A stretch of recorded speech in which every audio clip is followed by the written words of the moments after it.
the top stories, truck carrying fuel overturns on FT Williams Highway.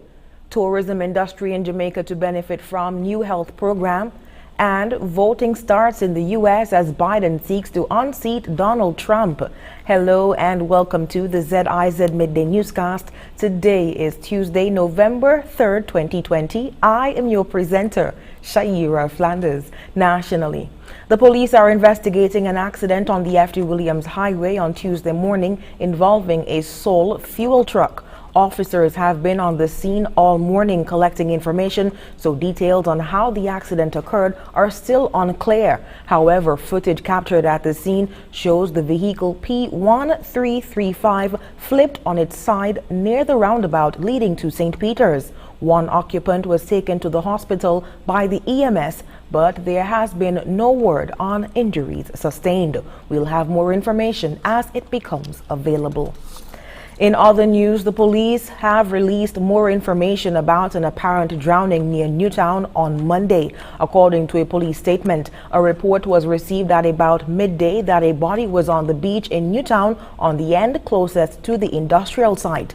The body has been identified as that of 58-year-old Oral Colburn of New Road. The police say Colburn's motionless body was seen floating in the water by a passerby who brought the body ashore with assistance from another individual. The district's medical officer arrived on the scene and pronounced him dead. An autopsy will be conducted shortly to determine the exact cause of death. Investigations into the matter are ongoing. Persons with information regarding this matter are urged to contact the Criminal Investigation Department by dialing 465-2241 or their nearest police station. And in other news, another edition of Leadership Matters, the virtual forum series, will air tonight, Tuesday, November 3rd, 2020, with Prime Minister Dr. The Honorable Timothy Harris headlining the 27th edition on ZIZ TV, Channel 5, Radio 96 FM, and online at www.zizonline.com from 8 to 10 p.m. In continuing the discussion about the Saturday, October 31st, reopening of the Federation's border crossings, Prime Minister Harris will be joined on tonight's panel by Chief Financial Officer / Officer in charge of the St. Christopher Air and Seaport Authority, Ms. Tafida Stewart, Chief Medical Officer Dr. Hazel Laws, and Medical Chief of Staff Dr. Cameron Wilkinson will also be on the panel. Tonight, Prime Minister Harris is expected to make a definitive statement in relation to St. Kitts and Nevis's participation in the CARICOM travel bubble. The call-in numbers for Leadership Matters are 1-869-466-2666, 662-8674, 767-4765, and 1-239-645-4500. Questions can also be sent via WhatsApp to 869-661-5683. We now move on to news on the regional scene as Jamaica's tourism industry recovers slowly from the impact of COVID-19. There is hope it will get a further boost with the implementation of a new program that will not only benefit the sector, but Jamaicans at large. Here's more in this CVM News report. Jamaicans will now benefit from a new health program that was launched by the Global Tourism Resilience Center, the Jamaica Cares Traveler Protection. The Traveler Protection and Services Program is a partnership coordinated and administered by the Global Tourism Resilience and Crisis Management Center.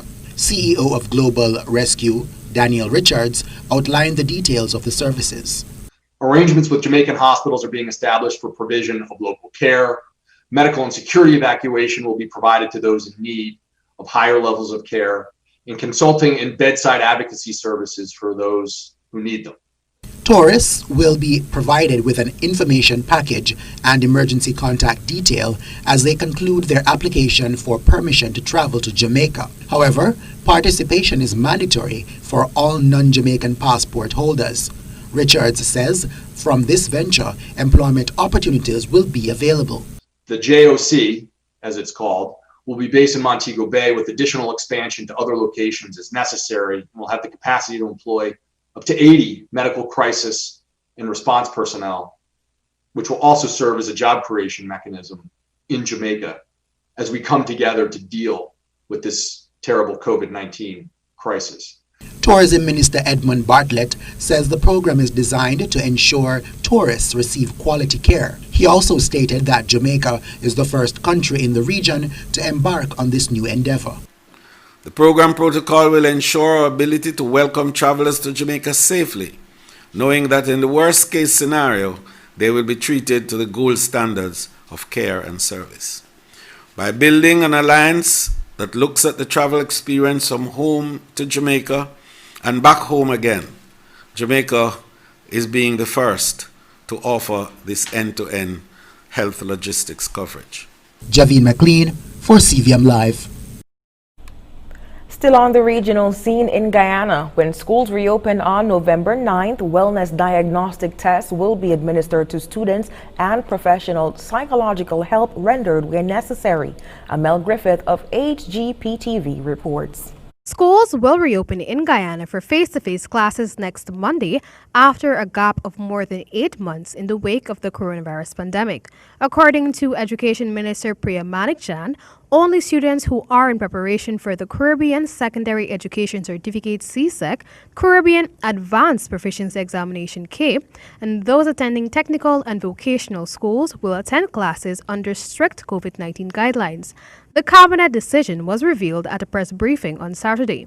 The education minister explained that there was imperative need for face-to-face interaction between students and teachers to avoid further learning loss of the nation's children. She explained that while the CXC body has not made any announcement for 2021's sitting of the exams, it is necessary that the students are prepared. So far, a number of protective measures, which include the installation of sinks, have already been implemented at schools nationwide. Toilets work, and that we have determined that there is adequate ventilation and have assessed the capacity to stay appropriately distanced vis-a-vis the numbers in each school.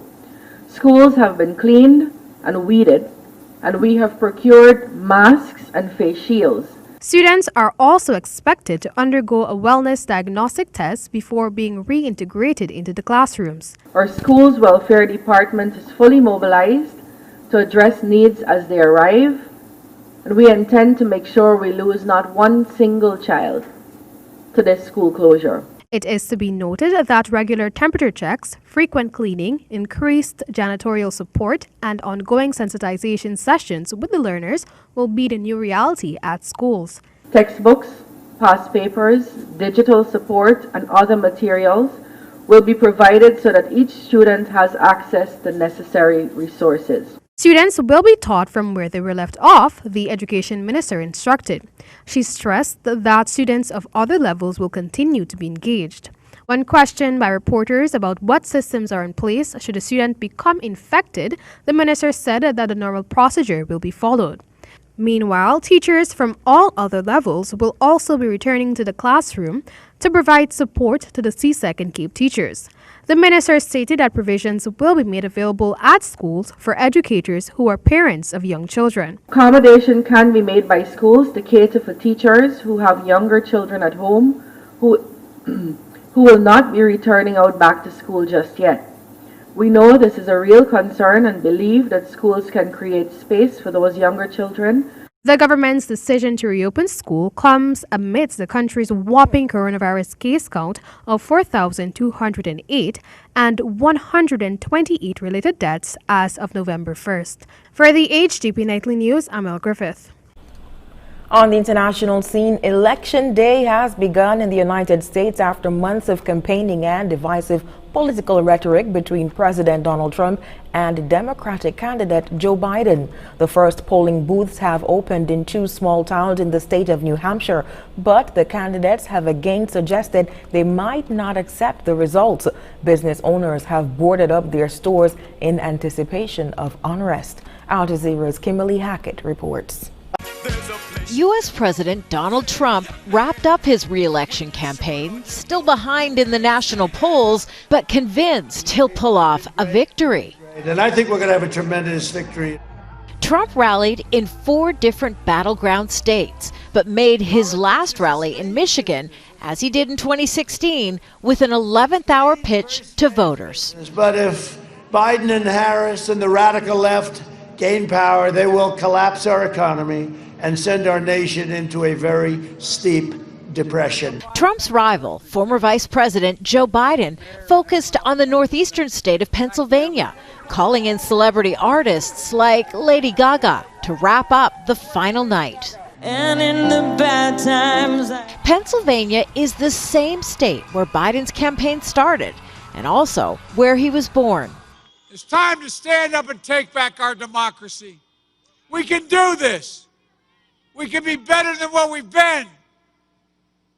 We can be who we are at our best. The United States of America. As the candidates presented their closing arguments, the number of Americans who have voted prior to Election Day has set new records. Nearly 100 million people have cast their ballots in early voting.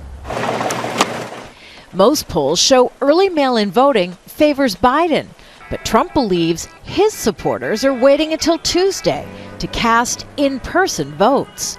But in the final hours of the campaign, both candidates signaled they may not accept the results on Election Day. Cheating can happen like you've never seen. This is their dream, and they are known for it. Trump even called a recent Supreme Court decision allowing an extension to count votes in Pennsylvania as dangerous.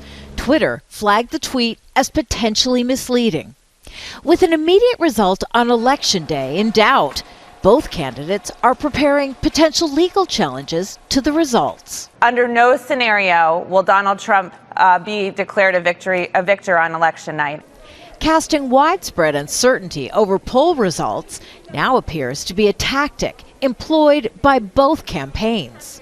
You know, we've already seen challenges to extended deadlines for allowing, say, mail-in ballots that have been postmarked by Election Day, but that arrive a few days later. There have been challenges to adjustments in these laws. American voters are anxious, hoarding food and boarding up businesses from New York to Los Angeles. Joe Biden will be in Pennsylvania on Election Day. Donald Trump will be watching the returns come in from the White House, where 2 additional fences have been erected around the perimeter in anticipation of civil unrest. Kimberly Helkett, Al Jazeera, the White House. The Afghan government has announced a national day of mourning after an attack at Kabul University left 22 people dead. Here's more in this report. As students rush to get out of Kabul University, gunshots could be heard close by.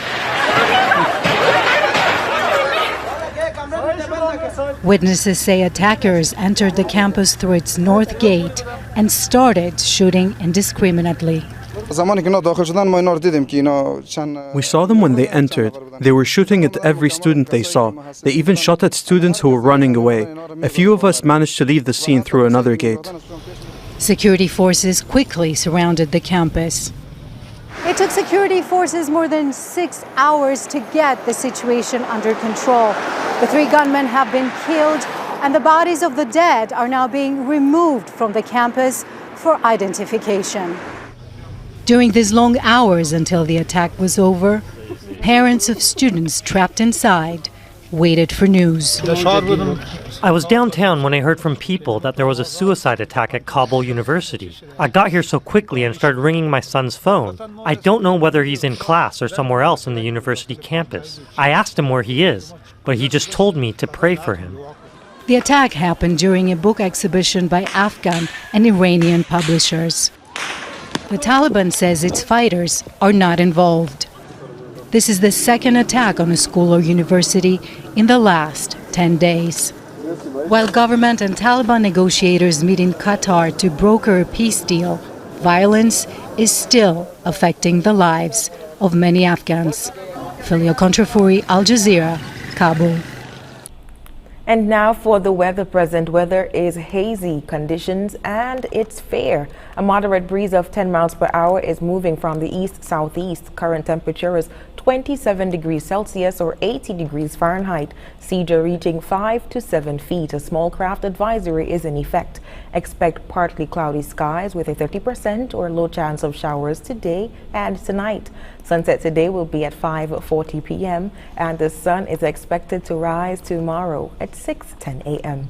And that brings us to the end of the ZIZ Midday Newscast. Join us this evening for these stories and more in detail. Thank you so much for tuning in. I am your presenter, Shaira Flanders. Have a good one.